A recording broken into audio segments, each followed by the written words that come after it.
Bonjour et bienvenue dans cette deuxième vidéo consacrée à la manipulation concernant le dosage du cuivre dans le laiton. Donc nous sommes partis d'un échantillon de laiton solide dans lequel il y a le cuivre, l'élément qui nous intéresse. Nous l'avons dissous dans de l'acide nitrique et ainsi nous avons obtenu une solution liquide dans laquelle se trouvent les ions Cu2+. C'est ces ions-là que nous allons doser. Alors, comme vous le savez et que vous avez vu cela pendant le cours, il existe plusieurs types de dosage. Il y a le dosage direct, le dosage indirect et le dosage par retour. Alors, à votre avis, pour le cas du dosage du cuivre, pour quel dosage ou pour quel type de dosage va-t-on opter? Eh bien, celui qui va trancher entre tel ou tel type de dosage, eh bien, ça va être l'indicateur. Si on a un indicateur qui est capable de suivre directement le dosage du cuivre, c'est bon, c'est un dosage direct. Si on n'a pas, eh bien, il faut former une entité qui, elle, est capable de réagir avec un indicateur différemment. L'un des indicateurs colorés les plus connus dans les dosages d'oxydoréduction, eh bien, c'est l'amidon. L'amidon est connu surtout dans les dosages iodométriques.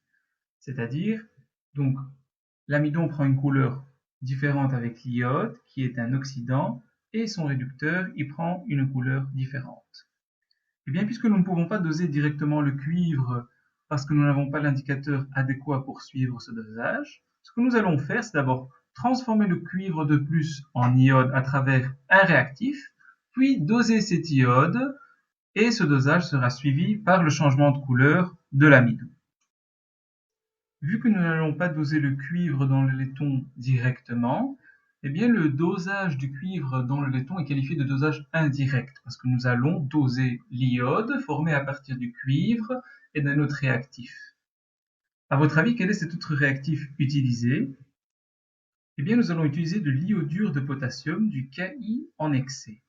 Donc nous avons des ions Cu2+, qui vont réagir avec les ions iodures. Ça va former de l'iode, mais ça va former autre chose.